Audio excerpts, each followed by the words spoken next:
332대 0. 그제 이재명 대표 기자회견 때 275 이렇게 이야기를 했는데요. 오래전 숫자입니다.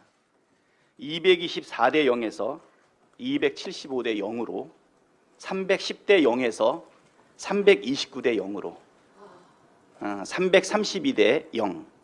지난 대선 이후 이재명 대표와 관련한 압수수색 무려 332건이나 있었습니다.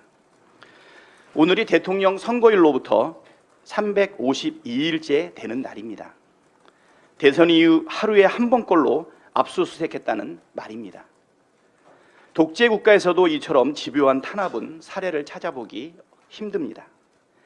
민주화 이후 대선 경쟁 후보를 탄압한 사례는 지금껏 한 번도 없었습니다. 이재명 대표는 지난 대선에서 47.83%를 득표했습니다. 윤석열 대통령과의 표차도 0.73%포인트에 불과했습니다. 국민의 절반이 지지한 경쟁 후보와 협치를 해도 모자랄 판에 1년 내내 검찰을 앞세워 때려잡겠다고 혈안이 되어 있습니다. 매일같이 압수수색했는데 그 결과는 무엇입니까? 지금껏 이재명 대표의 죄를 입증할 물증은 단 하나도 나오지 않고 있습니다. 검찰의 구속영장 청구서 어디에도 물증의 흔적이 없습니다. 이재명 대표가 돈 받은 게 없으니 배임이나 제3자 뇌물죄니 혐의를 뒤집어 씌우고 시민을 위해 열심히 일해서 성과를 낸 게 대역자라도 되는 것처럼 몰아세우고 심지어 제1야당 대표라서 구속해야 된다라고 합니다. 이것이 윤석열 대통령이 생각하는 공정과 상식입니까? 대선 이후 우리나라에서 민주주의가 급격히 퇴행했습니다. 영국 이코노미스트지가 발표한 2022년 전 세계의 민주주의 지수에 따르면 한국은 2021년 16위에서 2022년 24위로 1년 사이에 무려 8계단이나 떨어졌습니다. 검사 독재 정권이 날마다 때려잡자 민주당을 외치면서 언론 자유를 억압하고 야당을 탄압하고 비판 세력을 공격하는 데 혈안이 되어 있으니 당연한 결과입니다. 윤석열 검사 독재 정권이 망나니 칼춤에 심취해 있는 동안 민생과 경제가 무너지고 외교와 안보가 망가지고 민주주의와 국격이 추락하고 있습니다.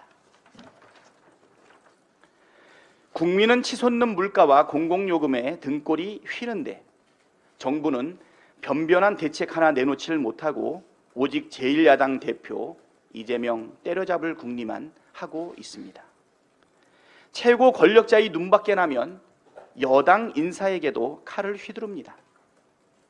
윤석열 정부는 다시 도약하는 대한민국, 함께 잘 사는 국민의 나라를 국정 목표로 내세웠습니다. 그런데 정부는 거꾸로 뛰고 있습니다. 1년 만에 대한민국은 눈 떠보니 후진국이 되었습니다. 초부자와 대기업만을 위한 나라, 부익부 빈익분의 나라가 되었습니다. 윤석열 대통령께 고합니다. 나라 망치고 국민 해치는 망나니 칼춤은 그만 추고 민생을 챙기십시오.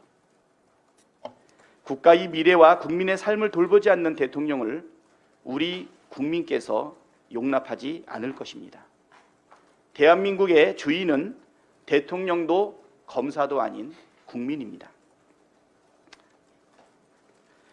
군 방첩사가 어제 부승찬 전 국방부 대변인 자택을 압수수색했습니다. 군사보안 위반 혐의로 알려졌지만 윤석열 대통령의 관저 선정에 천공이 개입했다는 의혹 제기 때문이라는 사실을 온 국민이 알고 있습니다. 검찰도 모자라서 이제는 군까지 압수수색에 동원됐습니다. 압수수색한다고 국민들 살림살이가 나아지는 것도 아닌데 허구헌날 압수수색만 하고 있으니 정말 징글징글합니다. 천공과 김건희를 비판하는 사람은 그가 누구든 가차없이 고발하고 압수수색하면서 대통령과 영부인을 팔고 다니는 천공을 가만히 놔두는 진짜 이유가 무엇입니까?